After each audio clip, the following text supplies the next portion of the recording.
Hello friends, welcome to Archana's delicious recipes. நம்ம வீடியோவில் இன்றைக்கி என்ன பார்க்க போகிறோன்னா ஆம்லேட் எப்படி செய்யலான்றதை பார்க்கலாம்.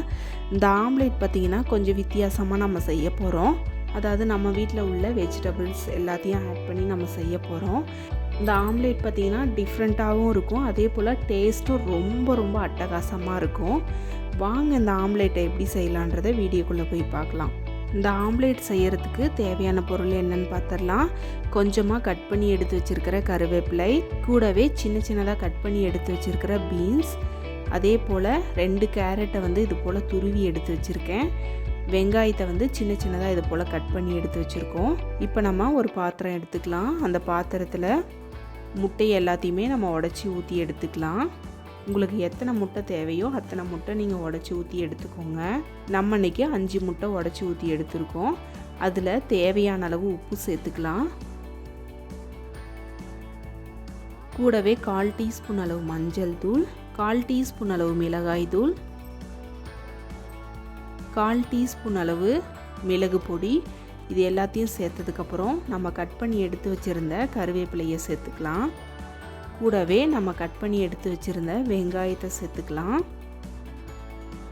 அதுக்கப்புறமா நம்ம துருவி எடுத்து வச்சுருந்த கேரட் எல்லாத்தையும் சேர்த்துக்கலாம். அதே போல் பீன்ஸையும் சேர்த்துக்கலாம். அதாவது எல்லாத்தையும் பார்த்திங்கன்னா முடிஞ்ச அளவுக்கு சின்ன சின்னதாக கட் பண்ணிக்கோங்க. அப்போ தான் இது நல்லாயிருக்கும். நம்ம கட் பண்ணி வச்சுருந்த எல்லா பொருளையும் சேர்த்ததுக்கப்புறம் ஒரு விஸ்க் வச்சு இது போல் நல்லா அடிச்சுக்கோங்க. பாருங்கள், இந்த அளவுக்கு நல்லா கலந்து எடுத்தாச்சு. இப்போ நம்ம ஆம்லேட் செய்ய ஆரம்பிச்சிடலாம்.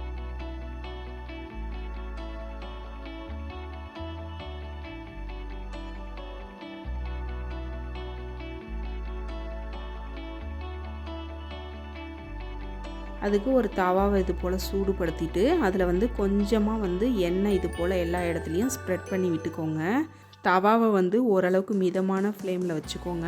வச்சதுக்கப்புறம் நம்ம ப்ரிப்பேர் பண்ணி வச்சுருந்த முட்டையை இந்த தவாவில் ஊற்றிடலாம். ஊற்றிட்டு இதை லோ ஃப்ளேமில் வச்சுக்கோங்க. ஹை ஃப்ளேமில் வச்சிங்கன்னா அடியில் ஃபுல்லாகவே டக்குன்னு கரிஞ்சி வந்துடும். மேலே வேகாது. நம்ம எடுக்கும் பொழுது இது நல்லா கிழிஞ்சிரும். அதனால் நீங்கள் மிதமான ஃப்ளேமில் வச்சுக்கோங்க.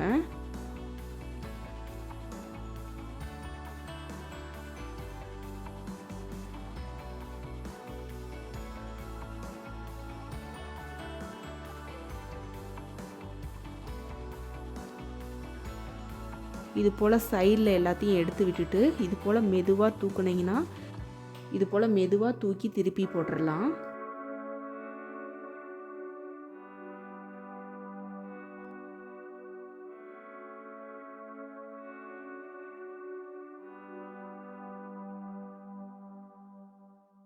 அப்படி போட்டோம்னா நம்மளோட ஆம்லேட் கிழியாமல் ஈஸியாக வந்துடும். இப்போ பார்த்தீங்கன்னா 2 பக்கமும் ஓரளவுக்கு நல்லா வெந்து வந்துருச்சு. இது போல் ஒரு பிளேட்டை வச்சு ஆம்லேட் இது போல் கவுத்து விட்டுடலாம். பாருங்கள், நம்மளோட வெஜிடபிள் ஆம்லேட் ரொம்ப ரொம்ப சூப்பராக அட்டகாசமாக ரெடியாகி வந்திருக்கு.